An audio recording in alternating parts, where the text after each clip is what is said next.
commencement. Elohim, que Abraham avait vu discernant les pensées. Le même Elohim, nous l'avons vu au temps de la fin, Seigneur. Et Seigneur William Arobana, tu avais l'habitude de dire, pour que Dieu soit l'alpha l'oméga, pour qu'il soit le commencement, la fin, le premier, le dernier, le même qui a mené les choses à l'existence au commencement, nous devons le voir au temps de la fin. Seigneur William Arobana, tu es venu au temps de la fin, Seigneur. Tu as créé, oh Dieu, oh Père, les Écritures, Seigneur. William Marion Bonham, nous croyons que le même Dieu du commencement, c'est le même Dieu, oh Père, au temps de la fin. Car quand nous lisons, oh Dieu, l'Apocalypse qui est le dernier livre, Seigneur, nous voyons que l'Odyssée, c'est le dernier âge, Père. Et après l'Odyssée, Seigneur, il n'y a plus d'autres âges, Seigneur de gloire. Sinon, ce que nous attendons, que c'est la destruction, Seigneur. Et Seigneur, oh Dieu, l'emblème, oh Dieu, de l'Odyssée, Seigneur, nous avons vu, oh Dieu, un aigle, Seigneur. Et l'aigle, c'est l'oiseau qui vole, oh Dieu. Au premier âge, nous avons vu le lion, nous avons vu le veau, nous avons vu l'homme, Seigneur. Mais tous ces emblèmes, oh Dieu, c'était le terrier, Seigneur. Mais au dernier âge, nous avons vu, oh Père, celui qui défie, oh Dieu, qui défie la pesanteur, celui qui monte, oh Dieu, plus haut, Seigneur. Et nous croyons que, Seigneur, l'enlèvement, Père, c'est dans l'âge de la Odyssée, Seigneur. Et tu nous as dit que c'est à la fin, Seigneur. Et Seigneur, bien-aimé William Arobana, nous t'avons vu venir prêcher, Seigneur, la parole, oh Dieu. Seigneur, nous croyons, oh Dieu, que tu es Elohim, Seigneur. Et Seigneur, qui nous avait été promis, Seigneur de gloire. Nous sommes dans la joie, oh Dieu, de te rencontrer, te retrouver dans ce temps de la fin. Nos cœurs sont, oh Dieu, oh Père, dans l'allégresse, Père, de savoir que le Dieu Père de gloire, que les juges, les rois, les prophètes voulaient voir, Seigneur Dieu Tout-Puissant. Nous l'avons vu, oh Dieu, dans ce temps du soir, Seigneur. Car, Seigneur, oh Père William Arobana, tu pourrais nous dire que Jésus, durant son pèlerinage ici-bas, il avait seulement une seule question qui le préoccupait, c'est la manifestation des enfants de Dieu. Et nous croyons que, Seigneur, oh Dieu, oh Père, Romain, Seigneur, oh Dieu, est accompli, Seigneur de gloire. Nous sommes, Seigneur, oh Dieu, la manifestation, Seigneur, la révélation, oh Dieu, des fils d'Abraham, Seigneur. Car nous avons cru, oh Dieu, la même chose qu'Abraham avait cru, Seigneur. Et les bénédictions, Seigneur, rattachées à cela, Père, puissent être bénéfiques, Seigneur de gloire. William Arobana, bénis nos âmes. Bénis, Seigneur, oh Dieu Tout-Puissant, de notre être entier, Seigneur. Bénis, Seigneur, oh Dieu, cette église. Bénis, Seigneur, oh Dieu, tous ces serviteurs qui ont pris possession de toi dans ce temps de la fin. Bénis, Seigneur, la parole qui sera prêchée ici. À toi la gloire et la puissance. William, Mario, le grand Elohim. Amen.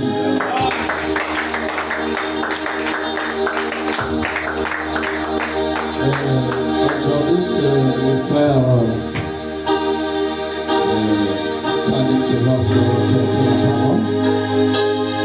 Nous allons trouver le texte.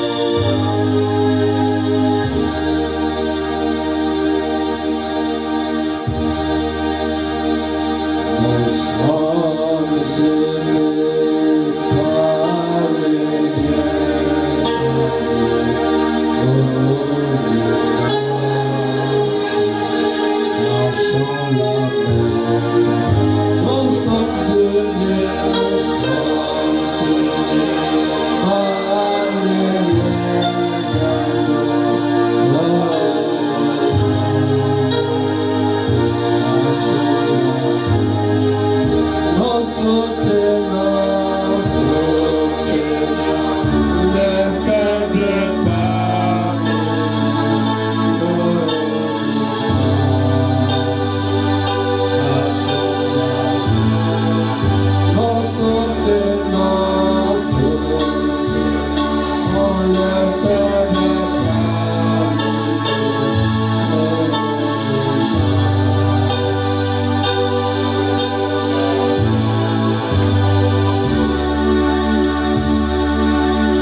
Je suis dans Hébreux, chapitre 11, le verset 1er au verset 13. Hébreux, chapitre 11, le verset 1er au verset 13. Je vais lire la parole du Seigneur. Or, la foi est une ferme assurance des choses qu'on espère, et une démonstration de celles qu'on ne voit pas. Pour l'avoir possédé, les anciens ont obtenu un témoignage favorable. C'est par la foi que nous reconnaissons que le monde a été créé, par la parole de Dieu, en sorte que ce qu'on voit n'a pas été fait de choses visibles. C'est par la foi qu'Abel offrit à Dieu un sacrifice plus excellent que celui de Caïn. C'est par elle qu'il fut déclaré juste, Dieu approuvant ses offrandes, et c'est par elle qu'il parle encore quand il est mort. C'est par la foi qu'Enoch fut enlevé pour qu'il ne vit point la mort, et qu'il ne parut plus parce que Dieu l'avait enlevé, car avant son enlèvement, il avait reçu le témoignage qu'il était agréable à Dieu.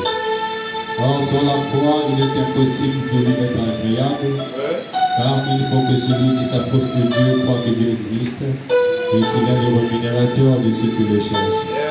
C'est par la foi que Noé, divinement averti des choses qu'on ne voyait pas encore, et saisi d'une certaine persécution, et saisi d'une crainte respectueuse, construisit une arche pour sauver sa famille. C'est par elle qu'il condamna le monde et devint héritier de la justice qui s'obtient par la foi. C'est par la foi qu'Abraham, lors de sa vocation, obéit et partit pour un lieu qu'il devait recevoir en héritage, et qu'il partit sans savoir où il allait. C'est par la foi qu'il vint s'établir dans la terre promise, comme dans une terre étrangère, habitant sous des tentes, ainsi qu'Isaac et Jacob, les co-héritiers de la même promesse, car il attendait la cité qui allait sauver du fondement, celle dont Dieu est l'architecte et le constructeur. C'est par la foi que Sarah elle-même, malgré son âge avancé, fut rendue capable d'avoir une postérité parce qu'elle crut à la fidélité de celui qui avait fait la promesse. C'est pourquoi d'un seul homme déjà usé du corps, naquit une postérité nombreuse comme les étoiles du ciel, comme le sable qui est sur le bord de la mer et qu'on ne peut compter. C'est dans la foi qu'ils sont tous morts sans avoir obtenu les choses promises, mais ils l'ont vu et salué de loin. Reconnaissant qu'ils étaient étrangers et voyageurs sur la terre. Amen. Que le Seigneur bénisse la lecture de sa parole pour bonne tête. Dieu de grâce, Dieu de miséricorde, souverain sacrificateur, révélateur divin de la parole, auteur de la vie, donateur de tout don excellent. Seigneur, nous avons lu une portion des Écritures, comme toute autre personne qui est passée sous le monde de l'école de l'effet, mais nous savons que pour saisir la vision, Seigneur, il faut que ton esprit soit rentré sur le ciel. Tu puisses nous révéler ta parole, Seigneur, car c'est toi qui l'as fait. Et c'est par ton inspiration que les prophètes ont écrit. Seigneur, maintenant tu pourrais nous dire, Seigneur, si vous manquez de foi, prenez ma foi. Et maintenant nous t'invitons, Seigneur, de nous donner ta foi, Seigneur, afin que nous puissions croire à ces paroles, Seigneur. Nous avons lu la lecture, nous avons vu que le Père, ça nous parle de la foi. Et Abraham offrit un sacrifice, Seigneur, qui a pris à Dieu, Seigneur, par rapport à Caïn. C'est par la révélation, Seigneur, que nous avons fait la personne. Et maintenant que nous avons lu cette parole, laisse que tu puisses toi-même descendre, Père, le roi de ton action divine, et écarte-nous le chemin. Pour la promesse de ce tabernacle, parle à ton peuple, Seigneur, car c'est cela le but de notre bénédiction. Nous remettons tout cela entre tes bonnes mains. Oui, chaque membre de ces présents, Père, nous te prions de te mouvoir au-dessus de nous, Seigneur. Oh, laisse que tu puisses sanctifier cela, Père. Tu puisses nous voir de ton action, Seigneur. Père, nous te prions aussi de bénir ceux qui sont en route, et aussi ceux qui ne seront pas appelés de nous aujourd'hui. Guéris les malades, console les affligés, relève les pauvres, ainsi que les prisonniers. Bénis la vie que l'orphelin, sans Dieu, sans abri. Souviens-toi aussi de l'épouse réunie comme nous avons les 4 mois de la terre. Bénis tous les Éphésiens 4 qui te sont dans ce temps de la fin. À toi le nom, la bonne la louange. William, Mariam, Mariam, le Christ et Dieu. Amen.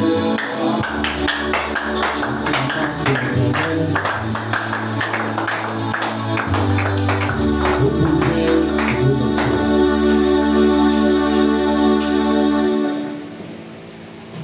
À la fin.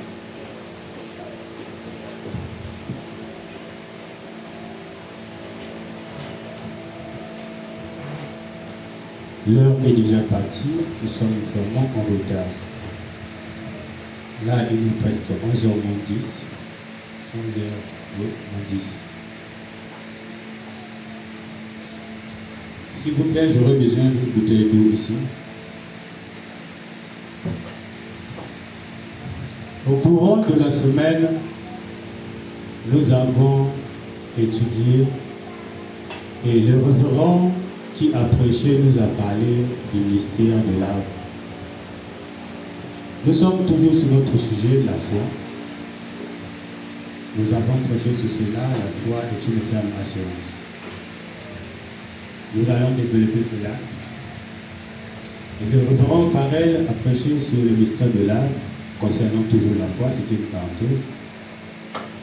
Et aujourd'hui, moi également, je vais m'écarter du chemin. Nous continuons toujours sur la foi. Et je vais toucher peut-être 2 points. Comme ici, la Bible nous a exhortés que c'est par la foi que nous reconnaissons que le monde a été formé, par la parole de Dieu, en sorte que ce qu'on voit n'a pas été fait des choses visibles. Amen. Amen. Nous allons essayer un peu de tirer cela. Je vais m'attarder un peu ici. Et puis, je vais avancer sur les 2 sémences. Excusez-moi.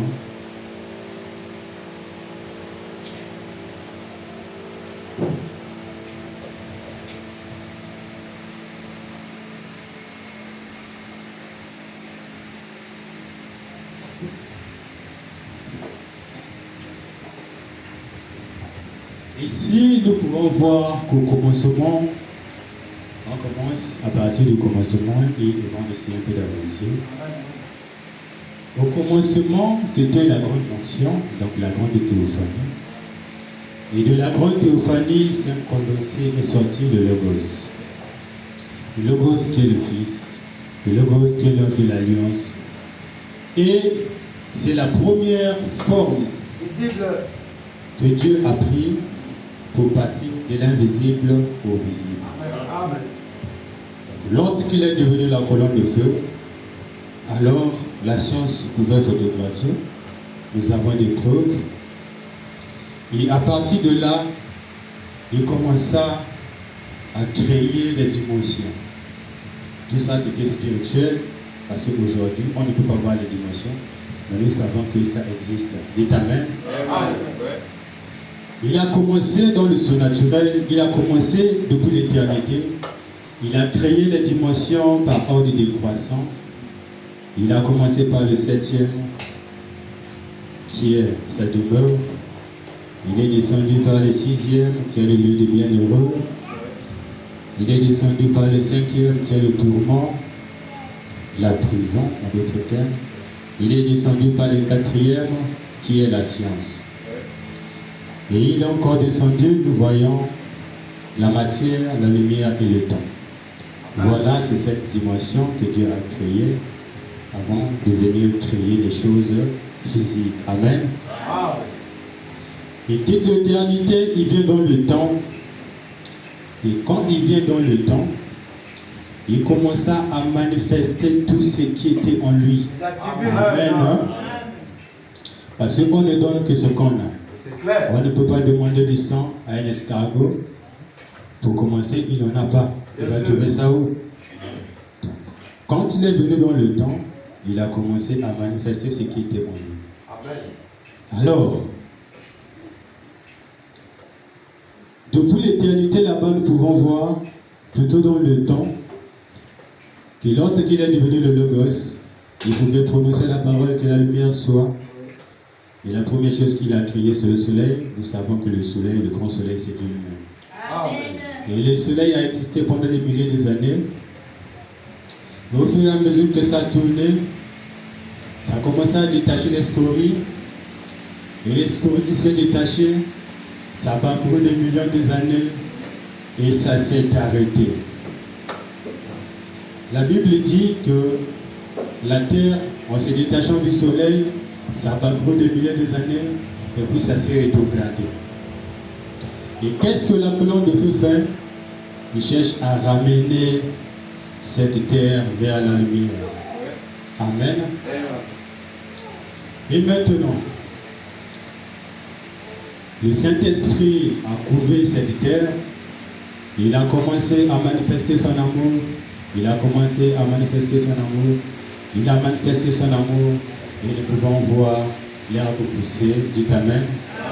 Nous pouvons voir les animaux sortir. Dites Amen. Nous pouvons voir les oiseaux voler. Dites Amen. C'était la création. Et quand les scories s'est détaché de ce soleil, qu'est-ce qu'il faisait? Là, il a pensé. Il était en train de créer sa première Bible. Dites Amen. Nous savons que nous avons 3 Bibles, ça vous le connaissez, certains d'entre vous connaissent cela. Nous avons les zodiaques, nous avons la pyramide et nous avons la Bible intellectuelle. Nous allons avancer, lisant Frère Branham.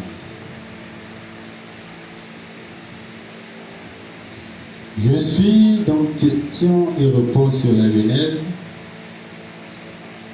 prêché le 29 juillet 1953.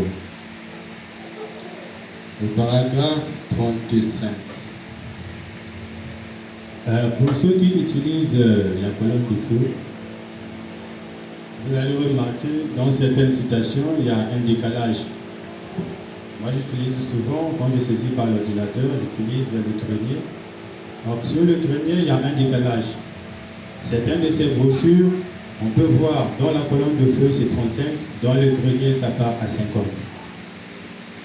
Maintenant, vous allez remarquer sur la colonne de feu, en bas, quand il y a un décalage, il y a toujours des paragraphes, mais mis entre parenthèses.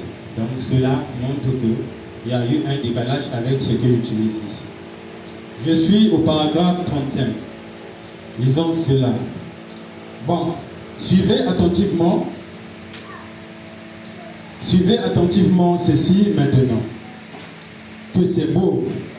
Bon, il fit le soleil, et alors la première chose, vous savez, un grand morceau de scorie pesant à peu près gros comme cette terre, s'en est détaché, faisant.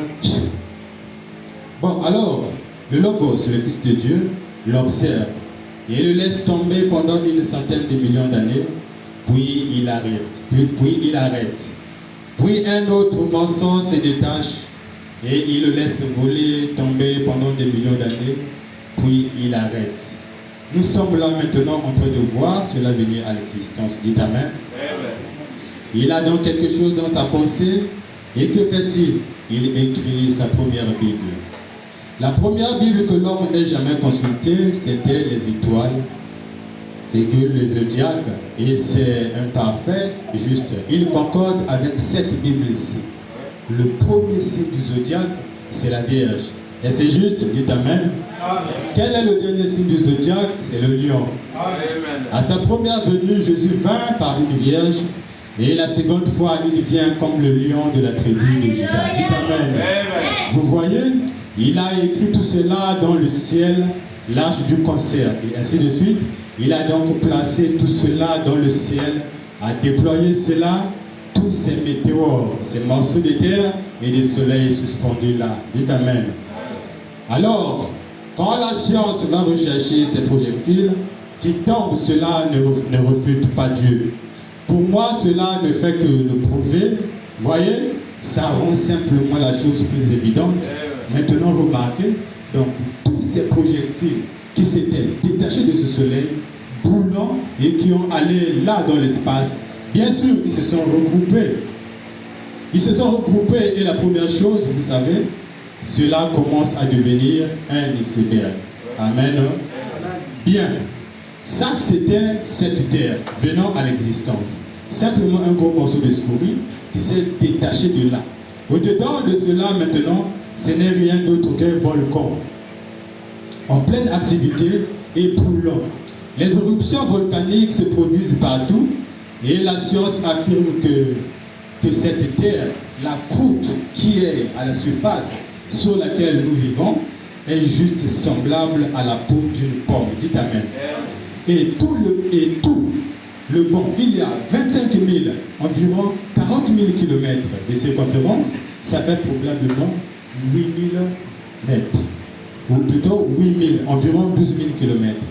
Ce qui ferait approximativement 8 000 d'épaisseur, la Terre, 8 000 d'épaisseur, et pensez-y un peu là-dedans, c'est un volcan en activité, dites Amen. Et le globe est à 2 tiers, à plus de 2 tiers couvert par l'eau, et un tiers c'est de la terre, à peu près un tiers. Et regardez un peu cette croûte sur laquelle nous vivons, elle est pleine d'explosifs dangereux, le gaz, l'essence, le pétrole et autres, et c'est vrai, dites Amen. Et les 2 tiers du globe, plus que 2 tiers c'est de l'eau. Quelle est la formule de l'eau? 2 atomes d'hydrogène et un atome d'oxygène. Des explosifs. Dites Amen. Il y a assez d'énergie électrique dans chaque salle pour séparer la chaleur du froid, et cela fait assez d'énergie électrique pour faire exploser une salle. Amen. Vous pouvez mettre assez d'atomes dans une balle de golf pour balayer New York de la surface de la Terre. Et puis l'homme, assis sur une marmite d'enfer, se frappe la poitrine et défie la parole de Dieu. Disons, l'enfer n'existe pas. J'ai noté cela un peu plus loin. Nous y arriverons. Dites Amen. Chaque jour qui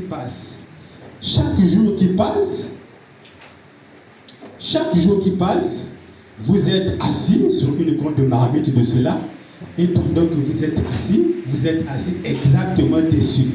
Et l'enfer est juste sous vos pieds. Dites Amen. Et remarquez maintenant, quand ceci fut découvert pour la première fois, quand Jésus regardait maintenant le petit anneau là-bas, maintenant, je peux le voir se diriger vers cette terre, se mettre au-dessus d'elle et commencer à le faire avancer vers là, près du soleil. Ce n'est rien qu'une grosse boule de glace. Et quand elle commence à fondre, alors ces énormes glaciers commencent à se détacher là dans le pays nordique et à descendre. Et lorsque cela se produisit, cela forma le Kansas et le Texas et tous les autres endroits là-bas. Et cela continua jusqu'au golfe du Mexique. Et la première chose, vous savez, c'est que tout était recouvert d'eau. Dites Amen. Il apparaît là, il n'y avait rien, et puis il apparaît le logos. Cela ressemblait à un halo suspendu. La nuit n'a vu Dieu à n'importe quel moment. Donc, face à face. Personne n'avait vu Dieu face à face. Et voici le logos. Cela ressemble à un être éternel, un être plutôt surnaturel. C'est un halo, c'est le Fils de Dieu. Pas de filiation éternelle. En effet, le mot ne s'accorde pas. Dites Amen. Ça, c'est la doctrine catholique. Mais éternel, comment peut-il être un fils et être éternel? S'il est un fils, il a dû avoir un commencement dans le temps. Éternel, c'est toujours. Voyez? Donc, fils éternel, pareil mot, ça ne fait pas sens. Mais il eut le logos qui sortit de Dieu. Il était en train de jouer dans l'espace, juste comme un enfant devant la porte. Je peux le voir concevoir tout un tableau dans son esprit sur le royaume et ce que cela pourrait être. Dites Amen. Et puis la chose suivante, vous savez, je l'ai entendu dire que la lumière soit, et alors un atome a éclaté là, et le soleil est venu à l'existence. J'observe ce soleil brûler pendant des millions d'années. Tout d'un coup, vous savez, une scorie s'est détachée, il se tenait là et observait cela. Et elle s'est envolée. Et s'est envolée pendant quelques millions d'années. Il a arrêté. Puis une autre s'est enveloppée. Il a arrêté. quoi il est en train de placer le système solaire. Dites Amen. Il écrivait sa première Bible. La première Bible fut écrite dans le ciel. L'homme levait les yeux pour savoir que Dieu était en haut. Considérez les zodiaques. Cela commence par une vierge, ça se termine par le lion. Amen. La première est venue et la seconde est venue de Christ. Tout dans le ciel le déclare. Tout sur la terre le déclare. Tout le déclare. Son peuple le manifeste, sa puissance se manifeste, son fils l'a manifesté. Dites Amen. Amen. Maintenant, regardez là-bas. Il se tient là, et puis après il prie.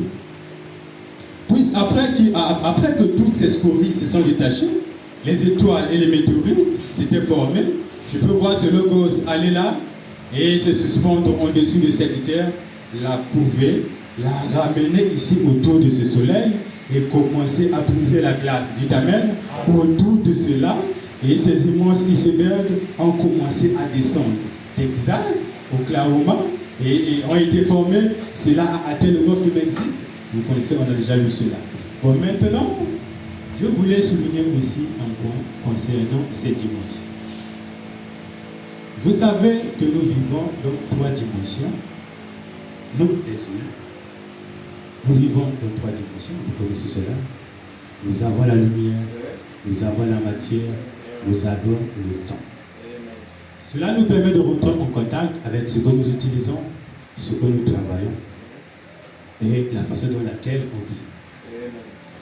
Sauf que Dieu ne nous a pas permis de rentrer dans la 4e dimension, qui est la dimension des anges. Maintenant, vous allez remarquer qu'il y a plusieurs personnes qui ont la conception de voir cette dimension comme des cercles superposés autour jusqu'à la 7e dimension.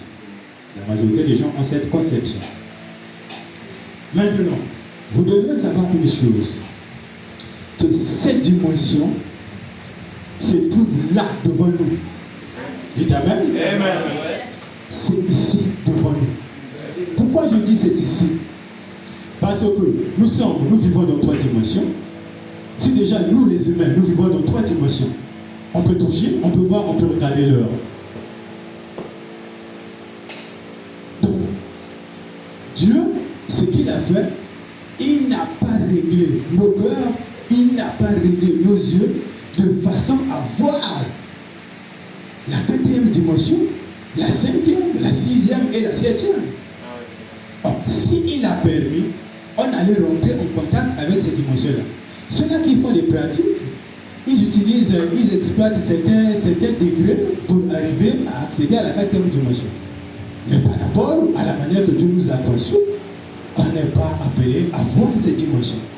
Maintenant, pourquoi je dis que c'est ici avec nous? Je pense que l'enfer, c'est quelque part, tu vas voyager des millions d'années pour aller voir l'enfer, et tu vas voyager des millions d'années pour aller voir le ciel. Mais aujourd'hui, je vous dis que l'enfer se trouve devant vous. Le ciel se trouve devant vous. Pourquoi je le dis? Prenons le cas de la 4e dimension. Nous avons des images qui circulent ici, mais on ne peut pas les voir. C'est une dimension. Mais une fois qu'on a pris la télé, la télé a la capacité de décoder ces images. Nous allons voir, ça va apparaître, le match, le journal, le film et tous les dessins. Parce que quoi? Il y a un support qui permet de décoder cette dimension et à partir de là, on peut voir. C'est la même chose avec le tourment.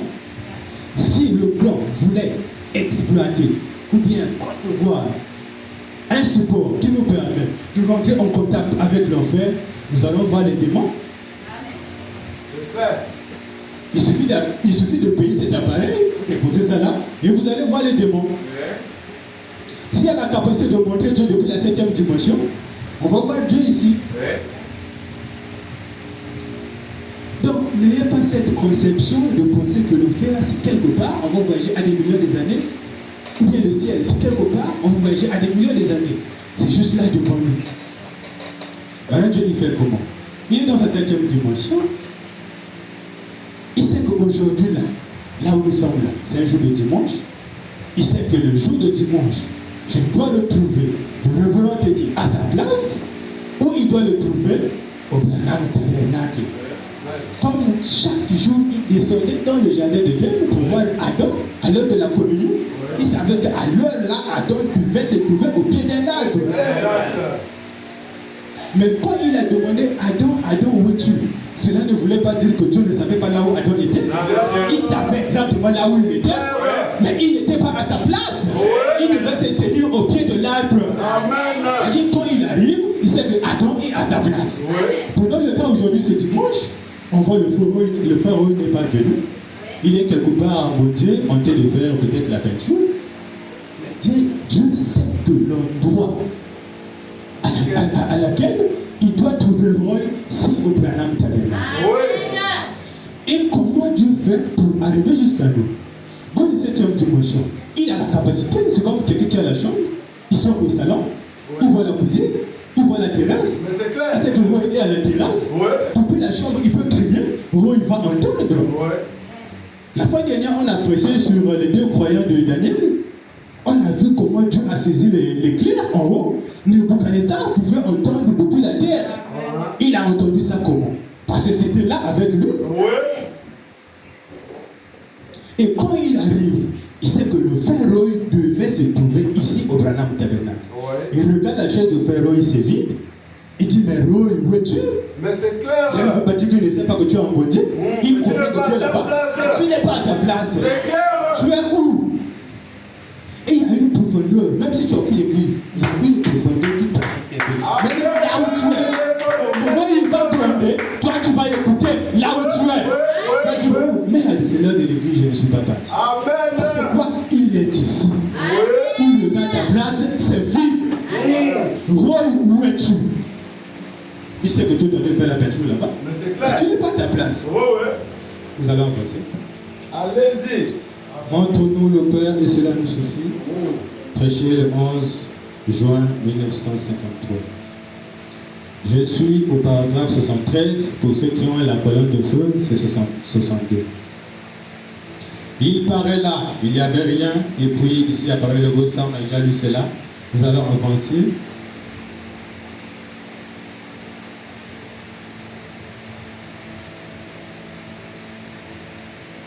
Ça c'est la création. Et maintenant, prenez la communion. Bon, pour ceux qui notent, ils peuvent noter aussi, parce que c'est aussi une citation, vous pouvez lire cela. Prenez la communion par la rédemption, prêché le 3 avril 1955, au paragraphe 31. Il dit, j'ai reçu une révélation l'autre jour, alors que je me tenais sur le mont Palomar, à l'observatoire du mont Palomar, observant le temps, l'espace jusqu'à Mars et jusqu'au dernier continent et autres. Et comme la lumière voyage à la vitesse de plusieurs milliers de kilomètres par seconde, si un ange partait de l'étoile la plus éloignée pour venir ici, il lui faudrait des milliards et des milliards et des milliards d'années pour arriver ici. Dites Amen. S'il partait de Mars pour venir ici volant à la vitesse de la lumière de l'espace, ou plutôt à la vitesse de la lumière, il nous faudrait des milliards d'années pour arriver ici. Est-ce que vous voyez? Je ne peux pas croire qu'il y ait une maison si loin là-bas. Mais je crois que cette maison dont Dieu parlait, c'est ici maintenant. Dites Amen. Quand nous cessons d'être mortels ici, que c'est là que nous, les êtres mortels, nous entrons là dans l'immortalité, là-bas, dans un lieu. Je crois que c'est là que se trouve Jésus aujourd'hui. Dites Amen. Le Seigneur Jésus ressuscité, pas très loin là-bas, quelque part, à 1 million de kilomètres, mais juste ici présent avec nous-mêmes. Amen. N'ayez pas cette conception-là. De voir que peut-être. Voilà pourquoi faisons attention à tout ce que nous prononçons. Amen. Parce que chaque être humain, quand il est en train de marcher, devant là où je trouve, il y a le ciel, il y a toujours l'ange de l'Éternel qui est là. Il y a le diable, l'ange du diable qui est là. Donc, fais attention à ce que tu vas prononcer. Les 7 dimensions sont là avec toi. et surtout un croyant. Faites très attention. Voilà pourquoi, quand nous prions, si le prédicateur se met ici, en train de prier, j'ai toujours demandé, j'ai insisté à Frère Billy, tout le temps quand le pasteur est ici en train de prier, vous devez bloquer la porte. Voilà. Il faut bloquer la porte. Ne laissez pas la porte ouverte. Amen. On a vu des gens, on a entendu des histoires. Le pasteur est en train de prier, le croyant est là, tout le monde dit il a des démons. Le démon peut le lever, chercher à fuir. Mais quand il sort, s'il le laisse partir, vous savez ce qu'il attend dehors? C'est quand l'esprit ne peut pas rentrer ici. Il s'arrête là devant la porte. Il sort là. Parfois quand il va sortir, il y a un fourgon qui est là. Dès qu'il sort, ça l'attrape. Et c'est un corps que vous allez voir, il va aller s'installer sur un banc. Il fait comme ça, tête baissée, et il est parti. Les gens vont dire quoi? Le pasteur a sacrifié pour son église. Amen. Nous avons les démons avec nous. Nous avons les anges avec nous. Donc quand on prie, vous devriez bloquer la porte. Pendant que le pasteur est tenté de prier, si quelqu'un cherche à sortir, bloquez-le devant la porte. Il ne peut pas sortir. Jusqu'à ce que le pasteur va clôturer la prière, à ce moment-là, il peut sortir. Et soulever les motifs des gens qui cherchent à sortir. C'est des choses comme ça. C'est un point que je voulais souligner. Amen. Parce que depuis là, ça m'embêtait. Amen.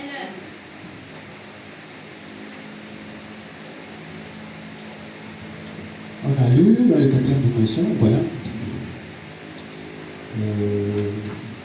Voilà, je peux croire qu'il y ait une maison si loin, on a déjà lu cela.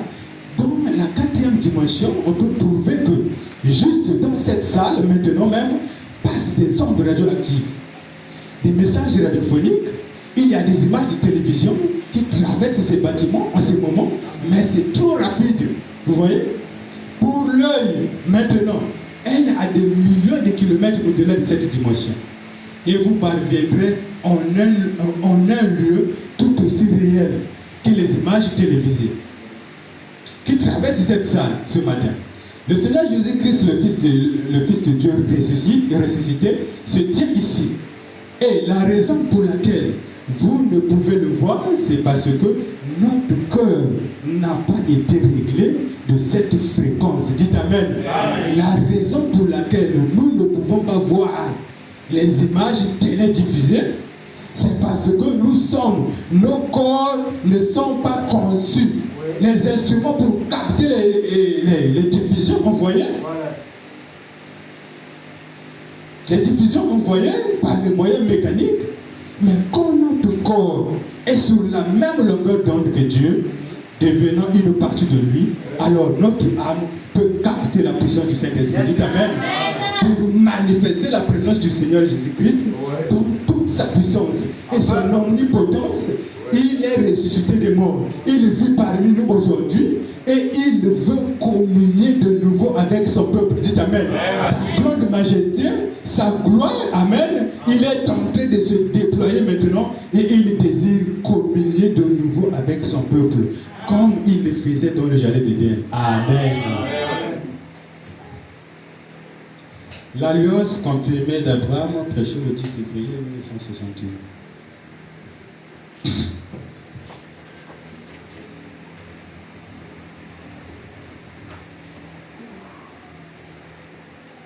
Au paragraphe 80. J'aimerais dire quelque chose ici, j'ai peur et ça va faire, eh bien, vous devez faire attention quand vous êtes particulièrement avec les gens. Ils comprennent mal. Eh bien, je crois que les 3 personnes de la Trinité sont une. Comme nous le savons maintenant. Je crois que si vous examinez bien, Dieu a eu 3 Bibles. Amen. Bon, la première Bible qu'il a écrite, c'était dans le ciel, le zodiaque. Maintenant, je sais que vous pouvez aller à l'extrême avec cela, et vous allez à l'extrême avec n'importe quoi, mais en réalité, si vous remarquez les zodiaques, comment ça commence? Ça commence, le premier signe de zodiaque, c'est la Vierge, on n'a jamais vu cela. Le dernier signe, c'est le lion, on n'a jamais vu cela. Maintenant, la deuxième Bible qu'il a écrite, c'était Enoch. Dites Amen. À l'époque de la pyramide, là en Égypte, j'ai été là-bas et peut-être que beaucoup d'hommes et de femmes y ont été observer ces pyramides. Nous ne pouvons pas le reproduire. C'est très gros, gigantesque, géographiquement, elles sont situées au centre de la terre. Dites Amen. Quelle que soit la position du soleil, il n'y a jamais d'ombre et autour d'elles. Et ils sont placés là-haut des tonnes et des tonnes de blocs de pierre au sujet duquel on discutait une fois. Souvent on discute là-dessus, à l'école, sur la façon dont ils ont construit cela. Eh bien, celui avec qui je discutais a dit, il faisait rouler cela. Eh bien, et je dis, eh bien, c'était impossible. Je sais que vous ne pouvez pas prendre un wagon, le décharger, le placer sous les rames et placer beaucoup d'ombre tout autour pour le pousser. Même s'il est déchargé, vous n'y parviendrez pas. Plusieurs fois, j'ai vu comment on a tenté de le faire. Vous ne pouvez pas, vous ne pourrez placer qu'une rangée d'ombre. L'autre rangée sera obligée de pousser derrière ceux qui forment la première rangée. Dites Amen.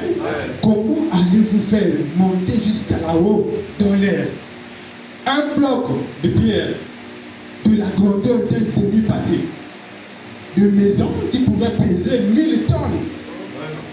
Ce qu'il avait à l'époque, c'était la puissance atomique. Dites Amen. Juste comme on en a aujourd'hui. Et ils ont conçu cela, c'est avec ça qu'ils ont déplacé la Terre de son orbite. Amen. En effet, ils l'ont fait basculer en l'éloignant du soleil et cela a causé les pluies. Amen. Et les destructions de la terre par l'eau. Amen. Cette fois-ci, avec la même puissance atomique, il faut la faire basculer une fois de plus en la rapprochant du soleil. Et ça la mettra en feu. Amen. C'est parfait au possible. Dites Amen. Mais remarquez, quand la construction de la pyramide, maintenant, suivez attentivement ceci. Avez-vous un billet d'$1 dans votre poche? Je pense que j'en ai un. Ainsi, si vous remarquez au revers de votre billet d'$1, pourquoi ont-ils placé sur la pyramide cette inscription, le grand sceau? L'avez-vous déjà remarqué sur votre billet d'$1 américain? Oui, le grand sceau. Dites Amen.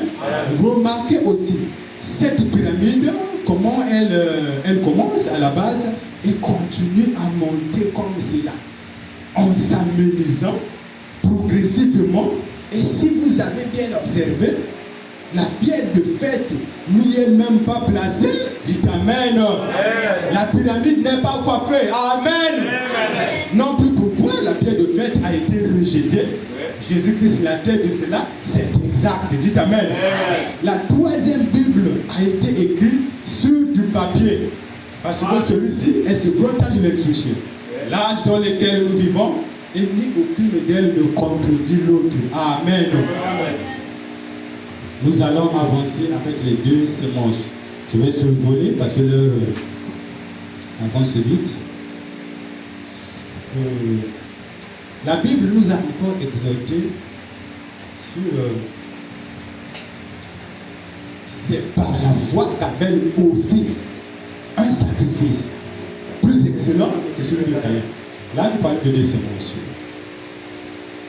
Abel et de Caïn.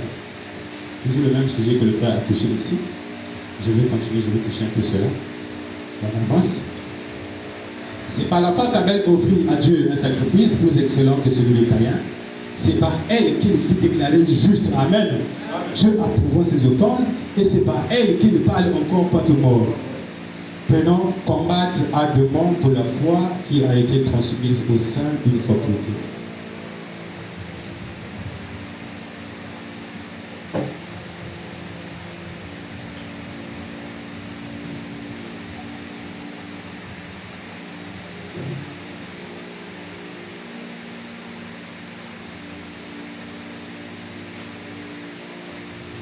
Je suis au paragraphe 36.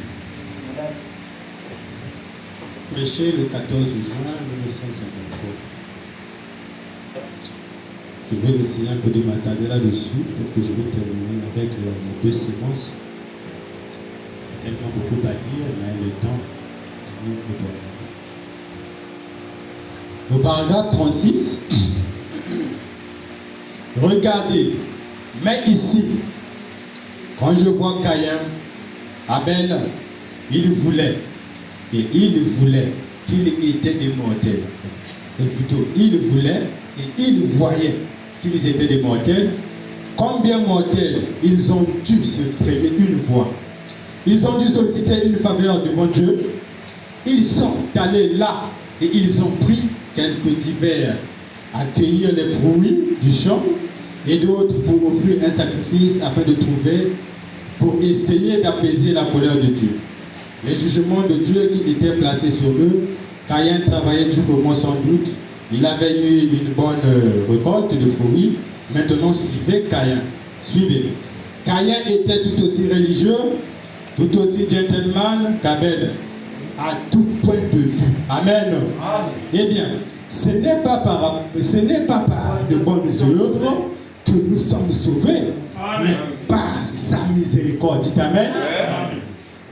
Alors, je vais essayer que ceux qui me suivent, je suis déjà au 37, je vais finir comme ça. Alors, tous deux, ils sont allés adorer devant Dieu. Je crois que c'était à l'est de la porte. Dites Amen. Je crois qu'ils sont directement passés devant la présence, là où cette épée flamboyante tournoyait à l'est de la porte. Comme ça, gardons l'arbre de la vie. Regardez, ça y est. J'espère que vous saisissez cela. Tout aussi certainement qu'un homme né d'une femme doit mourir. Amen. Il est tout aussi sûr que s'il est né de Christ, il doit vivre. Il doit vivre, il ne peut rien. Il a la vie éternelle. Christ a dit qu'il en a. Dites Amen. Eh bien, en ce jour-là, Dieu gardait l'arbre, les empêchant de l'atteindre. Et aujourd'hui, cette épée s'est retournée de l'autre côté. Maintenant, elle est précipite droit vers l'arbre. Est-ce que vous avez remarqué quelque chose? Dans le jardin d'Éden, cette épée faisait quoi? Ça tournoyait, ça protégeait l'arbre. Mais aujourd'hui, ça fait quoi? Ça nous amène vers l'arbre. Est-ce que vous avez compris? Je vais redire. Eh bien, ce jour-là, Dieu gardait l'arbre, les empêchant de l'atteindre. Et aujourd'hui, cette épée s'est retournée de l'autre côté. Maintenant, elle les précipite droit vers l'arbre. Dites Amen. Afin qu'ils reçoivent la vie, elle pousse les gens, elle les dirige vers l'arbre de la vie. Dites Amen. Oh, que c'est merveilleux. Là, je remarque, regardez ça. Puis, quand Caïn s'est avancé, il a bâti un hôtel au Seigneur, tous deux l'ont fait. Eh bien, si un hôtel, c'est tout ce que Dieu exige. Et être membre d'église, Caïn était tout comme Abel. Caïn avait bâti un hôtel avec autant de bonnes intentions. Dites Amen. Il avait bâti son hôtel avec autant de bonnes intentions qu'Abel. Amen. Caïn avait bâti un hôtel avec autant de bonnes intentions qu'Abel. Eh bien, vous direz, frère Branham, tant que mes intentions sont bonnes, non, cela ne fera pas la chose. Eh bien, j'ai adhéré à une église avec toutes les bonnes intentions.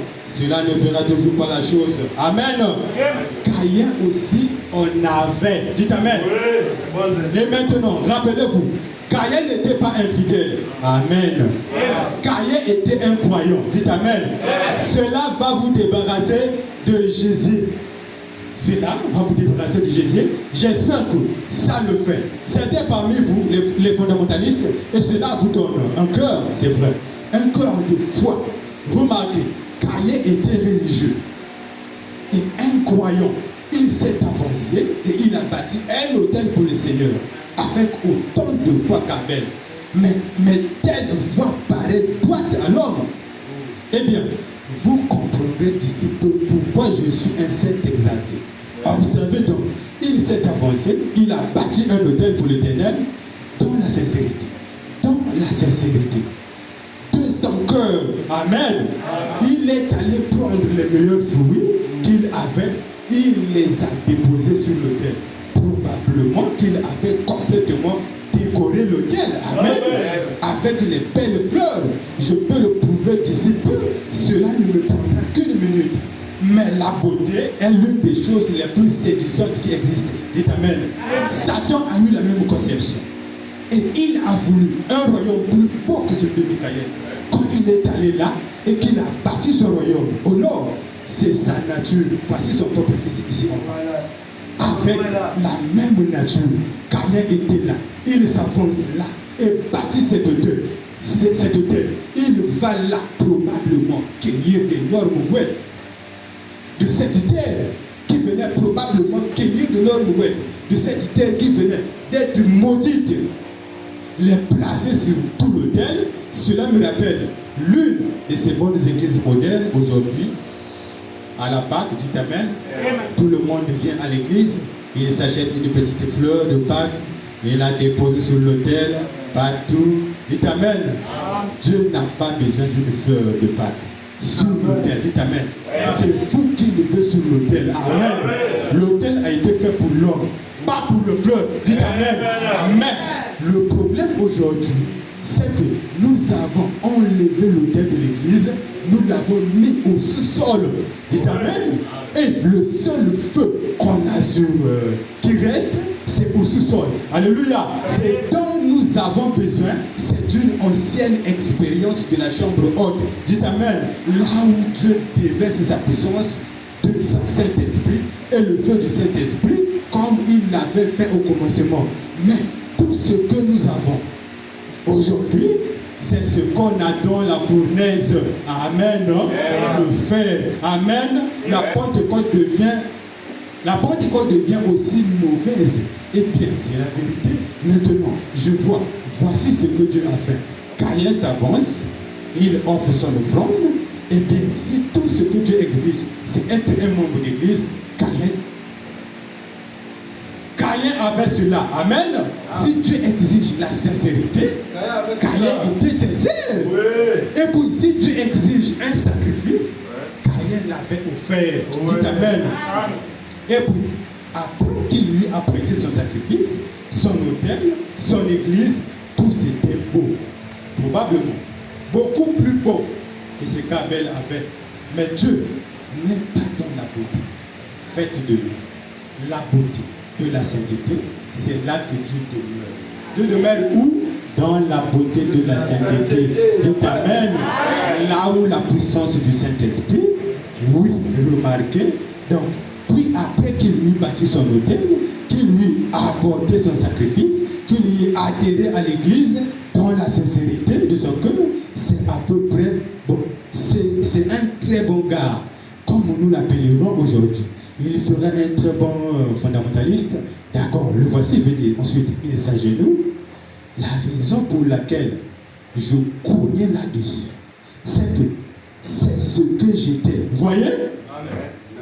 C'est ce que j'étais. C'est ce que j'étais.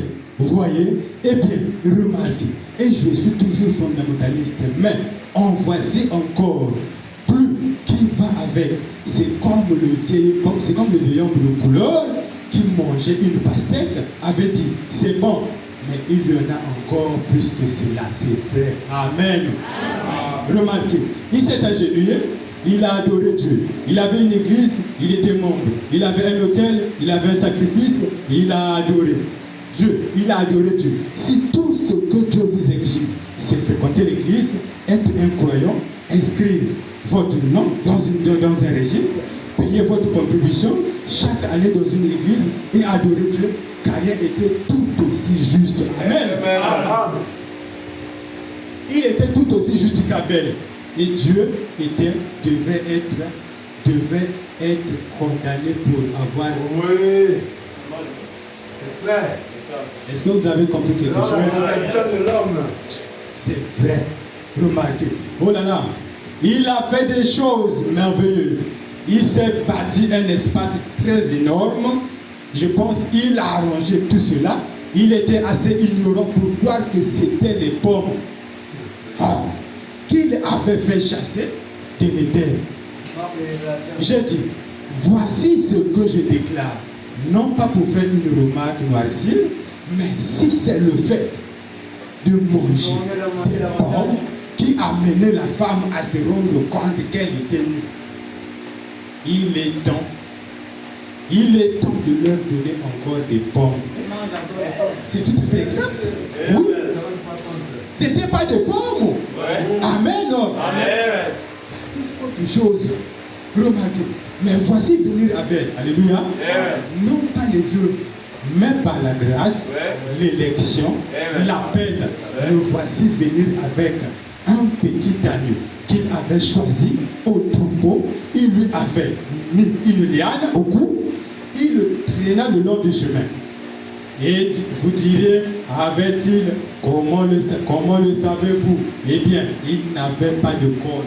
Aussi, je pense qu'il a dû se servir d'une liane. Là, il le conduit là. Oui, en effet, c'était un type de Christ. Il a conduit au calvaire. Voici venir Abel. Il savait que ce n'était pas les pommes ni les fruits.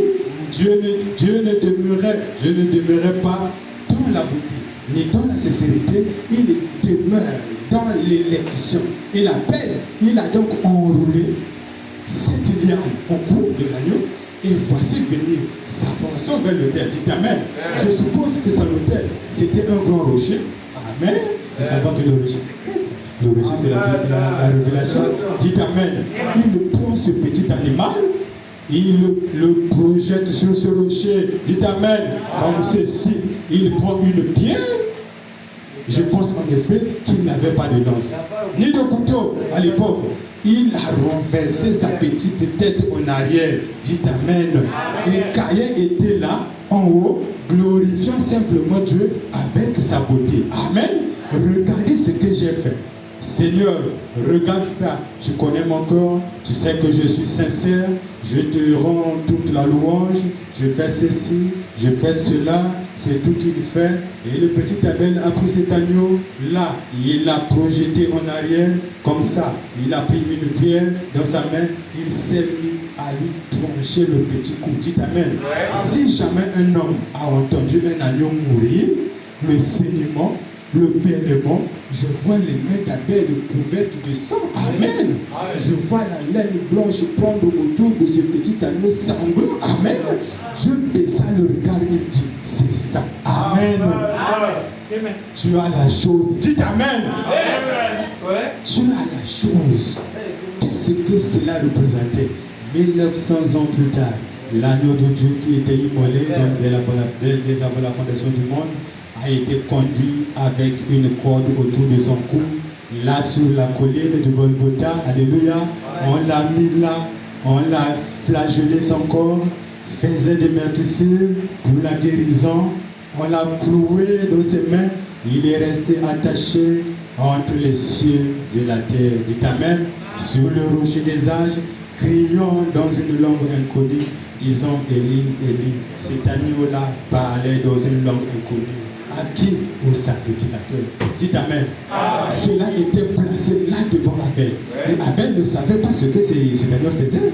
Il bêlait, et les gens qui tuaient cet agneau ici, les Juifs qui l'avaient suspendu à la croix, les incroyants ne savaient pas ce qu'il disait. Il parlait au Père, Élie, Élie. C'était l'agneau d'Abel, immolé avant la fondation du monde. Et ses cheveux ensanglantés, retombant autour de lui. Billy Sunday disait qu'il avait un ange sur chaque arbre qui disait, bouge ta main, pointe ton doigt, nous changerons la scène. Dites Amen. Mais cela n'était pas la prophétie. Cela n'allait pas se faire. Dites Amen. Les Juifs disaient, il a sauvé les autres, il ne peut pas se sauver lui-même. S'il est le grand sauveur, qu'il se sauve lui-même, alors nous croirons en lui. Dites Amen. Ça a toujours été ainsi. Eh bien, c'était la plus grande compliment qu'on lui ait jamais fait. Amen. Eh bien, il ne pouvait pas sauver les autres et se sauver lui-même. Donc il s'est livré pour sauver les autres. Alléluia. Voilà le sacrifice auquel Dieu avait pour vous. Voilà la foi qui a été transmise au Seigneur une fois pour toutes. Suspendu, saignant, amen. Bilan, mourant comme l'agneau d'Abel. Amen. Eh bien, Caïn était là, tout aussi sincère, tout aussi religieux, qu'il était avec un grand autel, comme il en a fait. Regardez ce vieil esprit évoluer au cours des âges. Voyez voyez-le se transmettre aux enfants d'Israël. C'est vous remarquez, bien pendant quelques instants, considérez Israël, quand il est sorti du désert, dans le désert plutôt, il s'apprêta à traverser Moab. Ne voulons pas le laisser traverser le pays. Or, Moab, c'était des croyants, les Moabites. Savez-vous qui c'était? Vous le savez, j'espère. Savez-vous qui c'était? On avance. Je veux le lire. Or, Moab, c'était des croyants. C'était quoi? Des croyants. Les Moabites. Savez-vous qui c'était? C'était la descendance de l'enfant de la fille de Lot. Amen. Quand elle avait vécu avec leur père, et l'une d'elles, l'aîné, est allée. Et le pays de Moab. Ce sont des descendants. Eh bien, voici venu Israël. Vous parlez de mauvaises choses. Regardez ce qu'Israël avait. Tout ce qu'il a d'impies. Tout ce qu'il a d'impies auquel pouvaient penser ainsi juste parmi eux. Les voici progressés dans leur pèlerinage. Eh bien, voici venu le prophète Balaam. Vous connaissez l'histoire? Il y descend maudire Israël pour Balak. Amen. Quel type aujourd'hui? Un prophète mercenaire qui cherchait à maudire ce que Dieu a béni. Vous ne pouvez pas faire cela. S'il vous le fallait, le voici venu. Eh bien, il était épris d'argent au point qu'il n'a pas pu voir le Saint-Esprit qui s'éteignait sur la route avec une épée dégainée. Le mulet était plus avisé à ce sujet que lui. C'est vrai, si seulement les gens avaient le bon sens de mulet aujourd'hui, je pense qu'ils pouvaient voir cela. C'est vrai, dites Amen. Le mulet était là. Il avait vu l'ange du Seigneur. Il a évité en allant d'un côté. Il savait qu'il était en dehors de la volonté de Dieu. Remarquez donc ce qui est arrivé après. Où il est descendu là et il a regardé, eh bien, Balaam ou Balak, plutôt le roi de Moab, il n'était pas un infidèle. Balaam, le prophète, était un croyant. Dites Amen. Mais voici deux groupes de croyants. Ce même esprit, comme Caïn et Abel, ils sont revenus une fois de plus maintenant. Dites Amen. Remarquez, voici un homme, le roi de Moab, qui dit, descends maudire ce peuple. Des croyants maudissant des croyants. Est-ce que ça se fait? Jamais. Si un élu combat un élu, c'est qu'il y a problème. Amen. C'est clair. Observez cela avec les loupes. Les croyants maudissant les croyants. Ça va commencer comme. Dites Amen. Amen.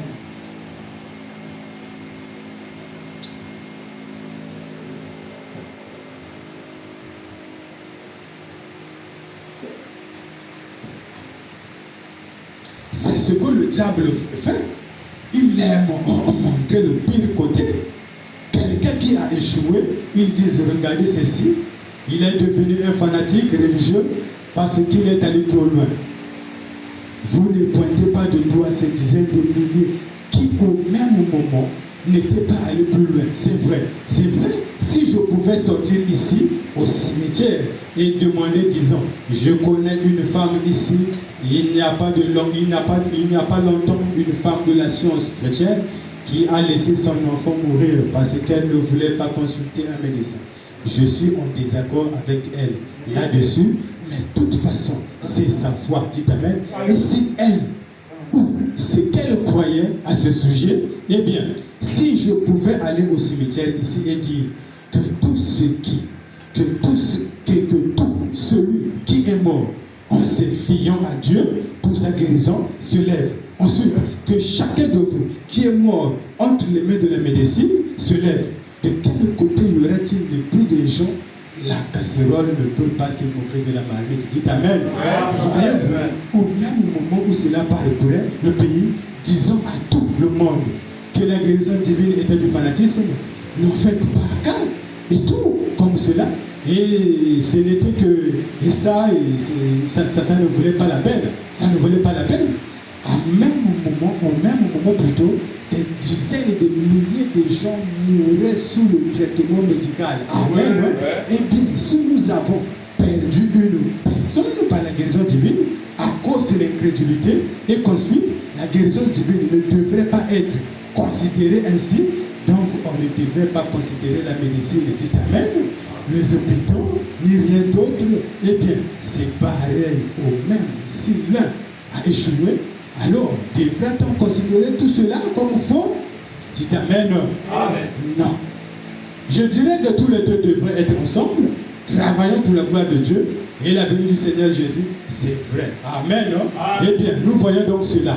Oh, que c'est beau. Alors, Moab est descendu. Il a dit, maintenant, va là-bas. Balak, Balaam, j'aimerais que tu maudisses ce peuple. Regardez leur partie arrière. À partir de cette colline, oui. Il a vu cela. Maintenant, suivez Balaam. À partir de cet hôtel, eh bien, il n'était pas un communiste. Il était un croyant. Amen. Eh bien, il est ici en haut sur la colline et Israël était ici en bas, dans la vallée. Et il bâtit 7 hôtels. Amen. Non? Il bâtit quoi? 7 hôtels. Et sur chaque hôtel, il a offert un taureau, un sacrifice pour celui qui était exigé par Dieu. Et sur chaque hôtel, il a offert un bélier, un mouton mâle, ce qui annonça la venue de Jésus.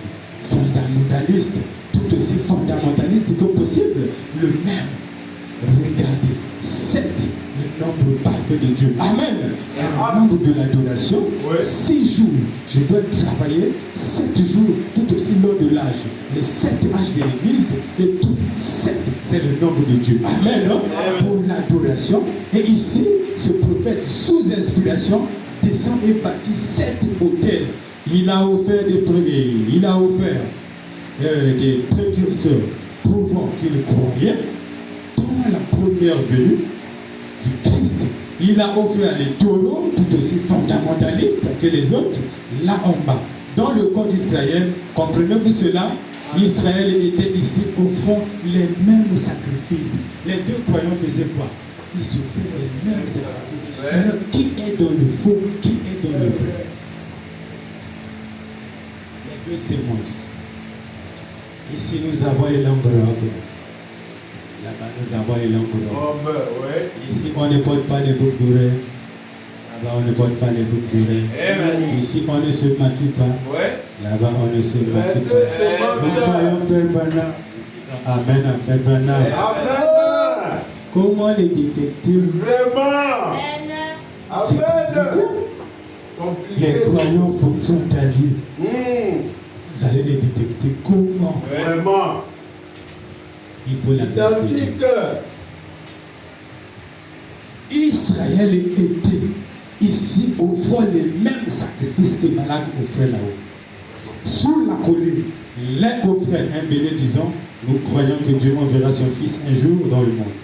Ici en haut, sur la colline, il était tout aussi fondamentaliste. Nous offrons le bélier, croyant que Dieu enverra son fils. Amen. Amen. C'est compliqué. Même fils. Puis, tous les princes de Moab se tenaient là autour des sacrifices. Fumant, adorant Dieu, tout aussi fondamentaliste que possible du point de vue des Écritures. Amen. Amen. Tout aussi bon que l'autre. Amen. Amen.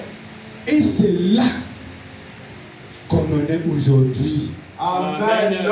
Amen. La vérité. C'est là où on est aujourd'hui. Oui. Nous sommes dans la vérité de l'autre côté. Nous sommes dans la vérité. Nous disons Amen à toutes les citations de Frère Branham. Là-bas aussi, nous croyons toute la parole. C'est ça. Vraiment. C'est Compliqué. Je vais survoler, vu que l'heure est en train d'avancer. Je me rappelle une fois, j'ai fait un stage. Et j'ai vu 2 semences. Amen. Amen. 2 semences. Je ne sais pas si ça peut faire.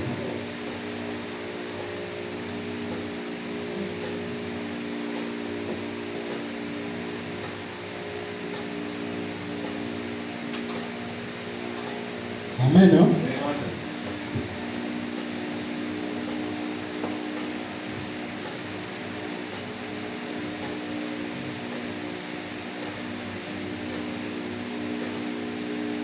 Je regardais là, il y avait 2 semences. La personne qui me montrait les 2 semences, il était à ma droite, à côté, il observait. Il me dit, observe ces 2 semences. J'étais là debout, je regardais les 2 semences. Les 2 semences commençaient à pousser.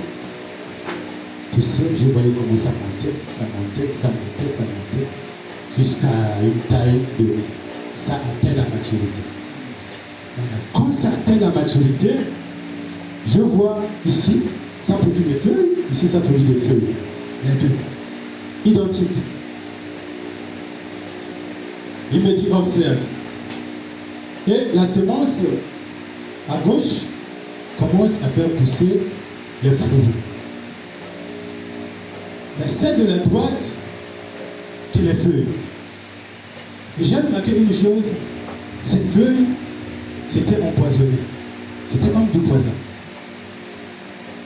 Donc, la semence à gauche se contentait de ses fruits. Et la semence à droite se contentait de ses feuilles. Donc, celle-là, feuilles. Elle n'a pas besoin de fruits. Juste les feuilles. Il me dit, observe. Ça donnait les fruits. Ça poussait, ça poussait, ça poussait. À un moment donné, je remarque la semence qui est à la droite détache ses feuilles. Détache ses feuilles, ça vient par le vent. Cette semence détache ses feuilles, ça vient droit sur la semence à gauche. Et quand ces feuilles empoisonnées, ça arrive sur la semence à gauche, ça atteint les feuilles. Quand ces feuilles sont empoisonnées, ça anéantit toutes ces feuilles, y compris les fruits. Donc, quand cet arbre a détaché ses feuilles, il reste avec quoi? Rien. Toutes ces feuilles sont parties. L'arbre reste avec rien. Et celui-là aussi, quand les feuilles là arrivent ici, le poison anéantit tout ça. Et les fruits et les feuilles. Les feuilles et les fruits au sol. Les deux sont devenus identiques. C'est des branches. La personne me dit, observe. Continue d'observer. L'année est passée. La période de la récolte est passée. Donc, cette année-là, cet arbre en question n'a pas fourni de fruits. Donc l'année est passée cadeau. Or que cet arbre ici, en fait, ce qui préoccupait cet arbre-là, c'était ses fruits. Quand l'arbre a perdu ses fruits, donc c'est comme si l'arbre se lamentait. Comment je n'ai plus de fruits? Comment qu'est-ce que je dois faire? Je dois encore commencer à faire repousser les feuilles. Et on voit comment l'arbre est en train de faire repousser ses feuilles. Ça commence encore à sortir. On voit de l'autre côté, lui là aussi se prépare. L'Armageddon. Je dis, oh, mais comment ça? On fait du temps que ça avance, là-bas aussi ça avance. Il me dit, observe. Quand l'arbre atteint la maturité, plutôt, quand il commence à donner les fruits, il détache encore la même chose. La deuxième année est passée cadeau. Moi, ça m'a dépassé. J'étais déjà en colère. Je dis, mais finalement, qu'est-ce qui va se passer? Il dit, aussi longtemps que cette semence est là, ça sera toujours la même chose toute une vie. Et ce terme ne va jamais produire des fruits. Je dis, quoi? Mais comment on peut éviter ça? On a vu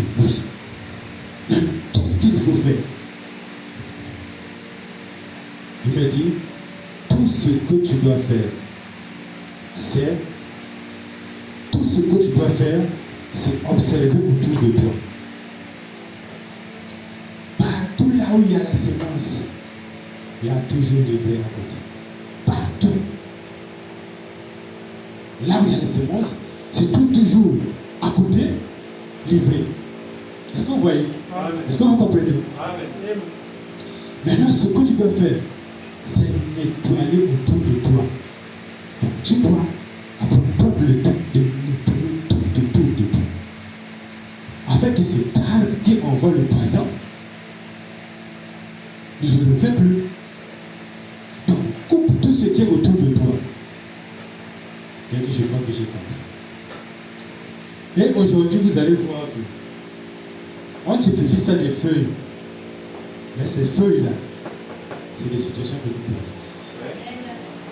Il y a des gens, vous allez voir un croyant, il est là, il cherche à faire un petit commerce. Dès que les autres vont commencer à voir que le commerce commence à évoluer, c'est des fusées nature. Ils ne veulent pas ça. Ils n'ont pas besoin de fouiller. Mais le problème, c'est anéantir ça. Comment combattre ça? Fusée nocturne, tu restes à la maison pendant 6 mois, l'année passe comme ça. L'année prochaine, il se prépare encore. Et que tu cherches à faire quelque chose, tu as gagné peut-être la tontine, tu envoies quelque chose dans la maison, les enfants tombent malades. Tout l'argent sort jusqu'à ce que ça va finir. La même situation. Mais lui, ce n'est pas son problème, ce n'est pas sa préoccupation. C'est pour dire que nous les croyants, on doit faire le choix, on doit regarder tout ce qui est autour de nous. Qu'est-ce que tu côtoies? Tu côtoies qui? La Bible dit, si c'est demain, si c'est là que tu peux savoir comment. Donc si tu vois que tu as un ami, il ne t'apporte rien, même le côté. Si tu as un ami qui te fait toujours dans le début de bassin, il faut le fuir. Il faut nettoyer l'environnement. Est-ce que vous comprenez quelque chose? Je vais tenter d'avancer. Je vais aussi laisser le temps au pasteur. Je suis obligé de couper ça. On va continuer peut-être la prochaine fois. Donc, pour terminer, je vais raconter une histoire. Ça, c'est une histoire que j'ai écoutée. C'était pas ça. Dans des pays qui se trouvent au niveau des frontières là-bas, là où sont souvent les rebelles, il y a eu un village, il y avait une église dans ce village. Et un jour, pendant qu'il y avait les guerres civiles et tout des rebelles, les gens communiaient toujours. Parce que les endroits là où il y a un peu la paix, on peut se retrouver au moins à 10 à 15, on essaie de faire la prière et puis on se sépare. Les gens se sont retrouvés. Excusez-moi, je bois un peu de l'eau. Ça sèche trop.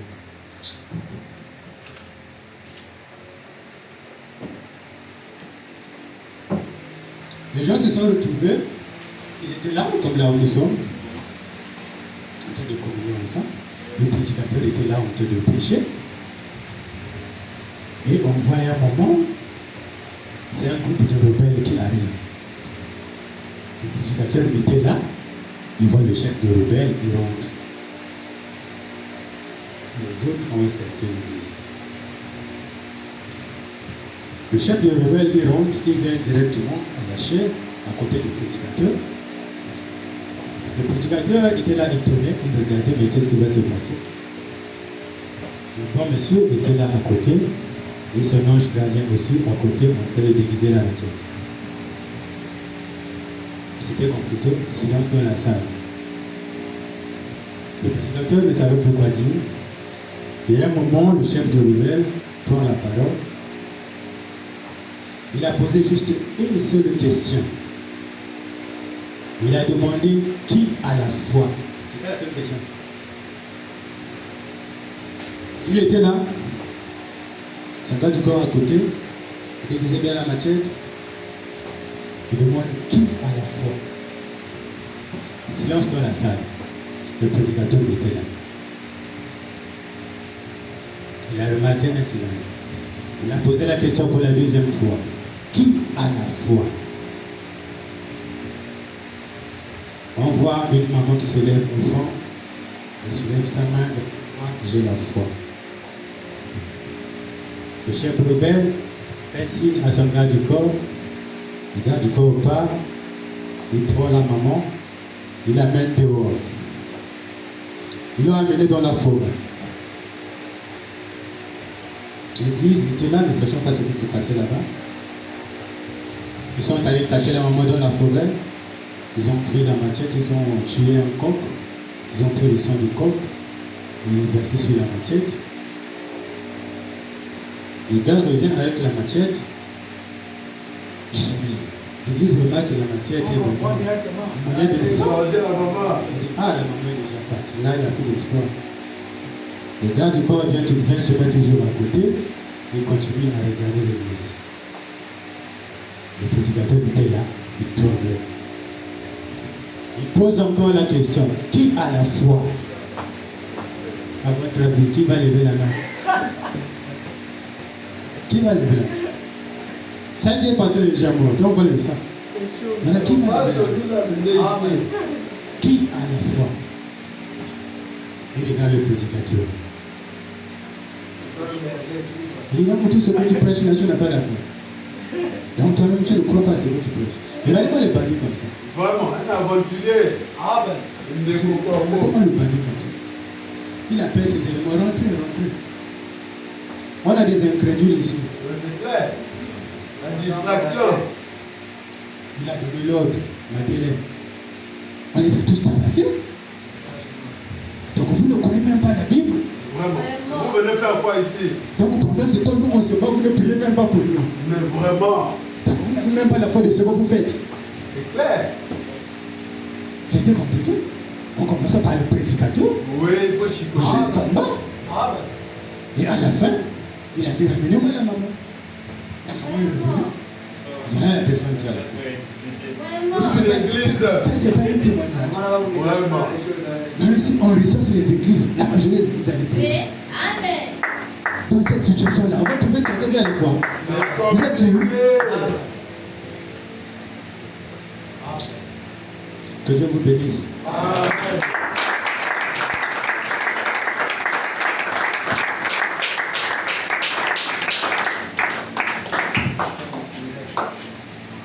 Acclamons une fois de plus ici. C'est toujours sur la foi. Et c'est très important que le Seigneur bénisse son serviteur. Alléluia. Et c'est parce qu'il a survolé, mais je ne sais pas si vous avez compris. La foi, et il nous a parlé il m'avait parlé de ce rêve. Parce que souvent, le frère, ce qui est bien, quand il y a quelque chose, il vient me voir, pasteur, voilà ce que j'ai vu. Et il m'a parlé de ces deux arbres. Il y a un arbre qui produisait le fruit, mais dès que le fruit arrive à un certain niveau, l'autre arbre détachait ses feuilles pour venir polluer, détruire les fruits. Alléluia. Et Frère Branham dit que les feuilles, c'est la communion. Amen.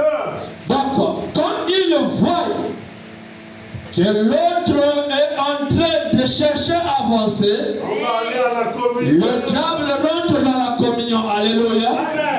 Nous sommes des frères. Mais il a eu d'autres intentions en lui. Les intentions, c'est détruire les fruits. Alléluia. Amen. Et on a posé, le frère a posé la question, qu'est-ce que je dois faire? Parce que ça me tracasse. La voix l'a dit, faut nettoyer tout autour. Alléluia. Amen. Coupez la communion. Coupez tout ce qui gêne cet arbre. Amen. Pourquoi? Parce que la Bible dit, les mauvais compagnons corrompent les bonnes mœurs.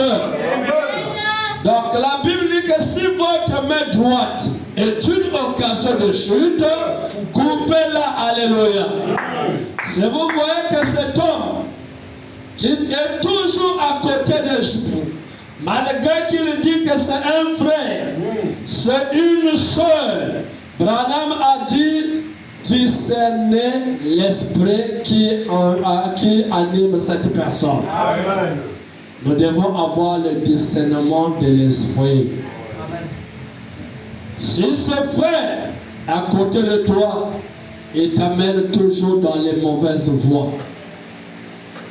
coupe. Alléluia. Il y a des frères qui entraînent les autres. C'est un bouc qui amène la brebis à l'abattoir. Et toi, tu te confies en lui, croyant que c'est un frère. On doit marcher ensemble. Mais pendant que vous marchez, de temps en temps, te diriger, aller boire le moussougou. De temps en temps, te diriger, d'aller faire le concubinage. De temps en temps, te diriger, aller escroquer là-bas. Alléluia. C'est un arbre qui est en train de détruire le fruit sur l'autre. Amen. C'est les esprits. Ça y est là. C'est pour cela qu'il nous a montré que Dieu, nous savons que Dieu est esprit. Personne ne peut voir. Exode 33, verset 20. La Bible nous dit, personne ne peut voir Dieu et y vivre. Jésus, je crois que dans Matthieu, là-bas, chapitre 4, si je ne me trompe pas, et chapitre 4, là-bas il dit Dieu est esprit. Tout ce qu'il adore doit l'adorer en esprit. Alléluia. Donc, nous ne pouvons pas voir Dieu. C'est comme j'ai toujours dit, vous ne me voyez pas. Mais pour me voir, il fallait que je puisse porter un corps. Quand je parle, vous ne me voyez pas. On ne prêche pas à ce corps de chair. C'est pour cela que Paul dit, nous ne combattons pas contre la chair et le sang. Nous combattons contre les mauvais esprits, les mauvaises dominations. Alléluia. C'est ce que nous combattons. Quand nous prêchons à votre intérieur. C'est celui qui écoute la parole. Ça veut dire que Branham dit, nous n'écoutons pas la parole avec ses oreilles, mais nous écoutons la parole. Branham dit que quand nous prêchons, la parole rentre dans la 5e côte, alléluia, pour venir s'asseoir dans nos cœurs. Et Dieu, pour se faire voir, il a pris le corps qu'on appelle la colonne de feu. En d'autres termes, on appelle ça la nuée. D'autres termes, c'est qu'on appelle le logos. C'est qu'on appelle la parole. C'est qu'on appelle le Christ. C'est qu'on appelle la théophanie. Dieu veut se faire voir. Nous aussi, nous sommes dans le monde invisible. Branham dit la maladie, c'est un démon. Il dit c'est un esprit. Mais comment cet esprit fait à devenir chair? Oh, on a levé le Christ. Mais le Christ là, c'est un esprit. C'est un démon. C'est pour ça que Branham a prêché la démonologie. Domaine physique. Comment ces démons-là viennent dans ce corps de chair? Et par la parole, nous chassons ces démons. Et dans la prière, ces démons libèrent le corps de chair. Il fuit. De l'invisible, il est devenu visible. Oui, Dieu a pris la forme de la lumière qu'on appelle la colonne de feu. Et cette colonne de feu, dans cette forme, Dieu a commencé à créer. Dieu crée, tout comme le frère a parlé. Branham dit que Dieu en créant, il a fait cette continent. Dites Amen. Il y a 7 continents. Parce que 7, c'est l'achèvement. Lisons cela autour de lui. Paragraphe 23 dans le noyau. Donc, les 7 que nombre dit, oh, là, il nous reste 6. Mais regardez le continent qui s'est englouti entre l'Afrique et les États-Unis. Dites Amen. Et au fur et à mesure, ça ne fait que partir. Et aujourd'hui, les gens qui partent à l'école, on ne parle de combien de continents? 5 continents. Les autres sont partis. Alléluia. Et en créant toutes ces choses, Dieu a placé les dimensions. Le ciel, comme il vient de dire, les gens pensent que quand on meurt, on monte au ciel. Il y a d'autres qui pensent que quand on meurt, on descend en enfer. Branham dit toutes ces choses sont devant nous. Dites Amen. Ce sont seulement les dimensions. C'est l'Église catholique qui est venue embrouiller tout. Le ciel est avec nous. L'enfer est avec nous ici. Maintenant, tout dépend de la position que tu dois faire prendre. Alléluia. Tout dépend du choix que tu dois faire. Si tu veux aller au ciel, la décision se prend depuis la terre. Si tu veux aller en enfer, la décision se prend depuis la terre. C'est pour ça que Marie dit, la terre est un carrefour.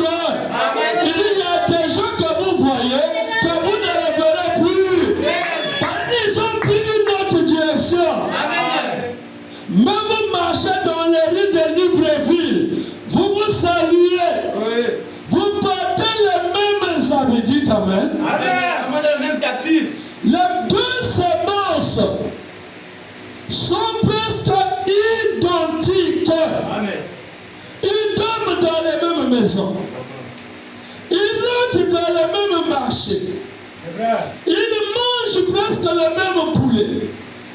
Mais l'autre est voué pour l'enfer, l'un est voué pour le ciel. C'est pour cela, le choix, quand vous manquez le choix, frère, c'est très compliqué. Ne voyez pas quelqu'un en train de rouler dans la vie, je veux être comme lui. Il y a d'autres, ils ont déjà vendu leur âme au diable. Maintenant, ils savent qu'après ici, il n'y a plus une autre gloire qui m'attend. Je veux rentrer en prison là-bas.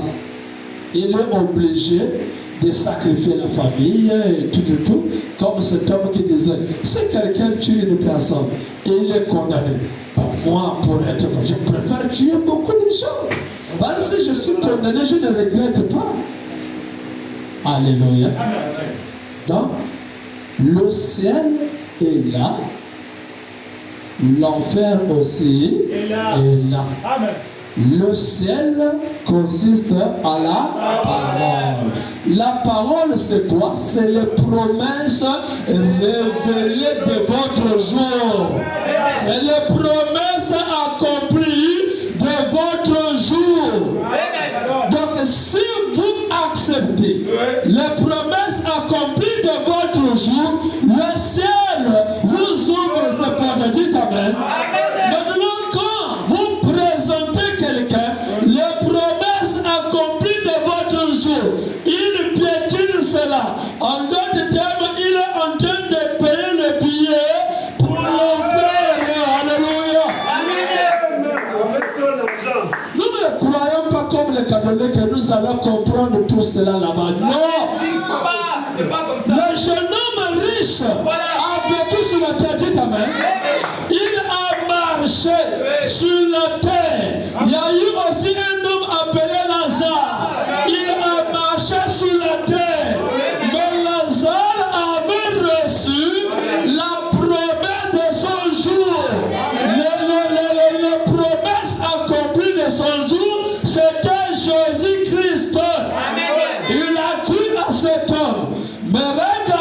jeune homme riche, malgré qu'il avait les biens, il a rencontré Jésus. Il a dit, ah, depuis j'ai pris, mais je vois qu'il y a une différence. Parce que toi, frère, te dit, je vois que ta façon de prier, bien que moi je suis catholique, je vois que c'est différent. Alléluia. On était tous ici, mais depuis que tu as cru William Marion Branham, on voit qu'il y a une différence. Que faire moi aussi? Alléluia. Jésus, nous prêchons la parole, mais je me rends compte que quand toi tu prêches, il y a une différence. Que ferais-je pour hériter la vie éternelle? Comment faire pour entrer au ciel? Amen. Jésus le dit, oh, mais observe le dit comment? Je les ai observés. Je cite, je vous salue Marie, avec le chapelet tout le matin. Je compte les boules, alléluia.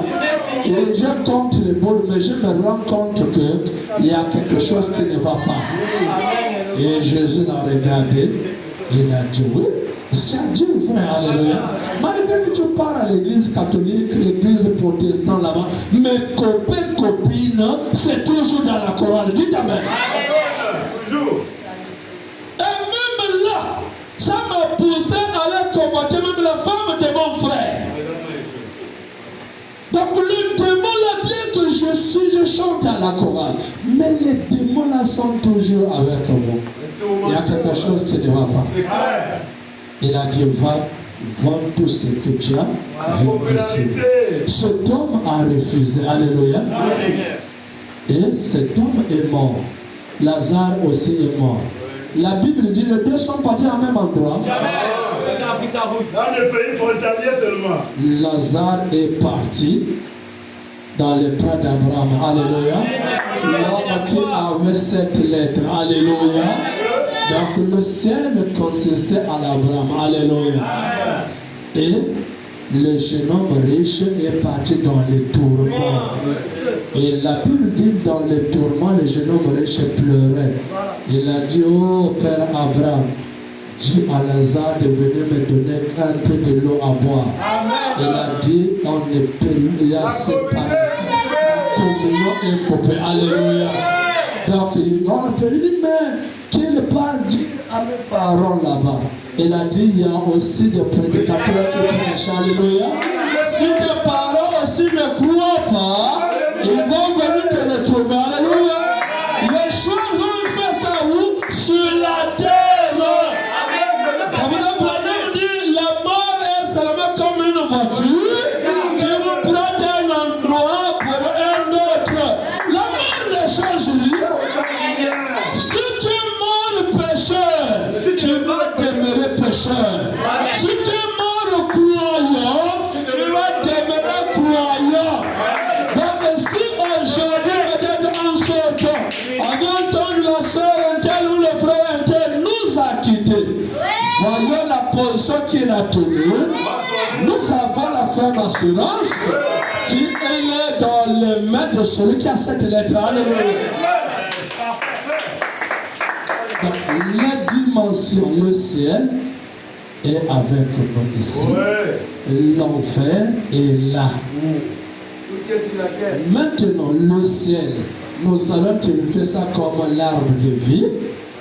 L'enfer, c'est l'arbre de la connaissance du bien et du mal. Alléluia. Et nous savons que c'est l'Antichrist. Et Branham, les gens disaient que non, la Russie c'est l'Antichrist. Branham a dit non, l'Antichrist c'est pas la Russie. Alléluia. L'Antichrist c'est qui? L'Antichrist c'est Rome. Alléluia. Ne vous ennuyez pas. Branham dit le catholicisme c'est un système centré de lier les gens. Dans l'œcuménisme, l'arbre de vie est quelque part. Mais tous les deux utilisent la même Bible. Alléluia. Nous aussi nous prions. Nous aussi nous prions. Dans notre église, oh, les gens tombent en transe. Dans notre église, oh, là-bas, non, les femmes, les pasteurs puissants. Confusion totale. Mais nous aussi prions. Oh, nous aussi prions. Oui. Mais vous allez remarquer que c'est le mal qui a tendance de combattre le bien. C'est le mal qui combat le bien. Papa, tu n'arrives pas. Il veut montrer quoi? Hein? Il veut dire que c'est lui seulement qui prie. Quand tu t'approches, tu deviens une blâme. Alléluia. Un croyant, même s'il n'a pas parlé, là vous êtes là, même un frère arrive quelque part. Si un frère est dans une mauvaise position, dès que l'autre frère apparaît, ça devient un jugement. Alléluia. Il commence à s'embrouiller là. Je vis un petit là. Dès qu'il m'a vu, je l'ai aperçu, il fumait la cigarette. Dès qu'il m'a vu, il ne sait que moi je suis pour la parole. Alléluia. Il a caché la cigarette, il vient là. Alors ça va. Je suis passé. Alléluia. Quand vous parlez, quand on dit les saints jugeront les mondes, vous pensez que c'est les saints comme les catholiques les parlent. Mais c'est les gens qui ont cru à William Marion Branham. Quand vous croyez Branham dans sa totalité, vous devez une blâme pour le monde. Vous devenez un jugement pour le monde. Donc quelqu'un, même qui dans la brochure, oh non, je crois Branham prophète. Dès que toi qui crois Branham, Dieu, tu t'approches.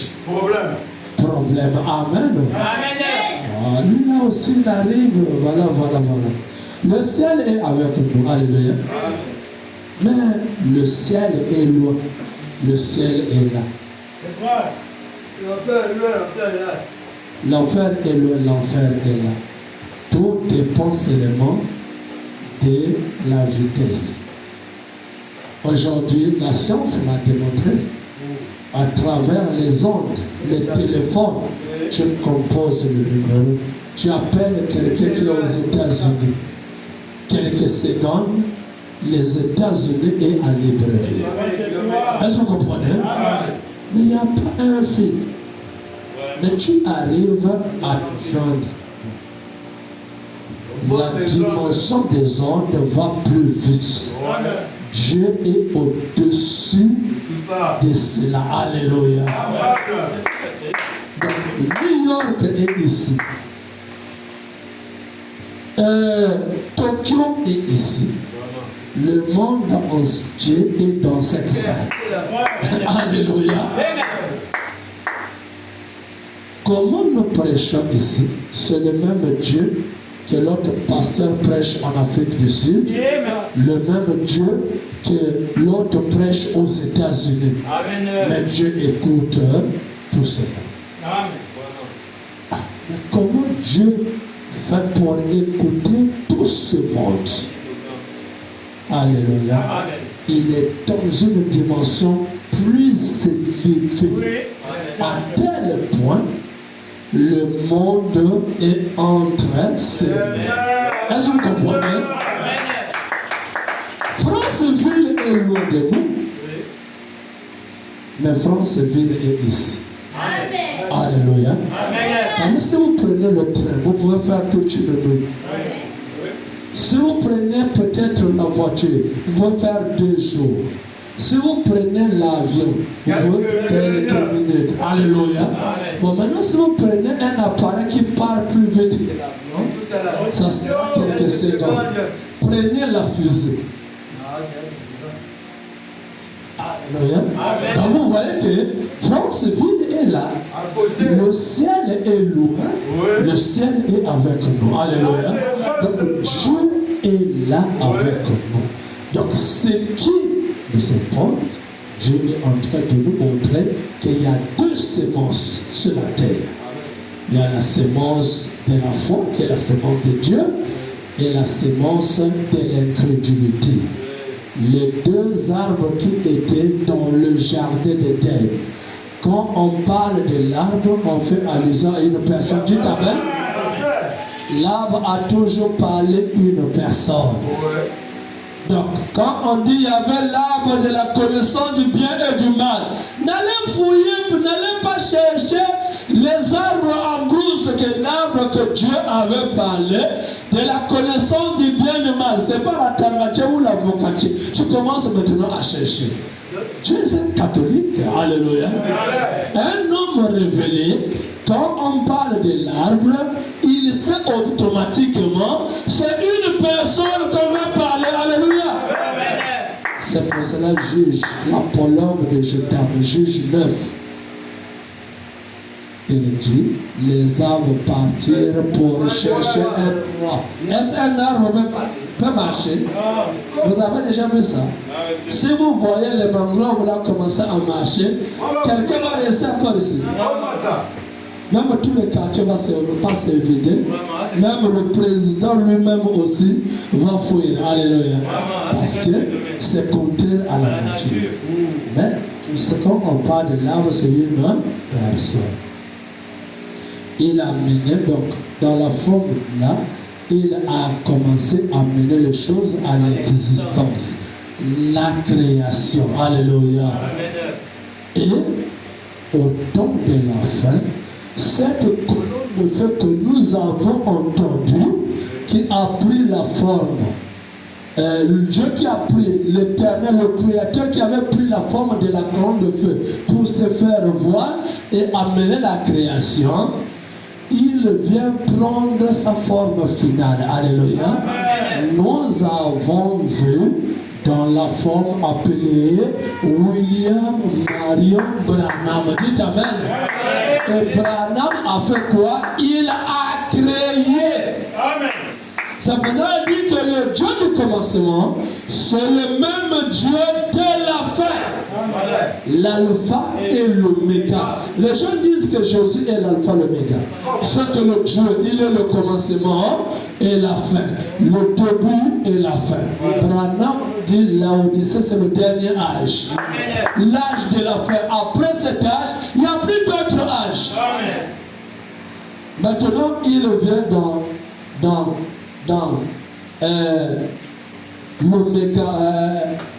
l'oméga. Comment? Alors que nous avons vu celui qui vient au dernier âge, c'est William Marion Branham. C'est pour ça que Branham dit Jésus n'a jamais créé. Alléluia. Donc les deux arbres sont là. Tu prends cet arbre, tu vis éternellement. Tu rejettes cet arbre, c'est la mort. Le message est publié. Mais la grande partie est en train de rejeter. Alléluia. Que le Seigneur vous bénisse. Amen. Et acclamons pour notre Seigneur.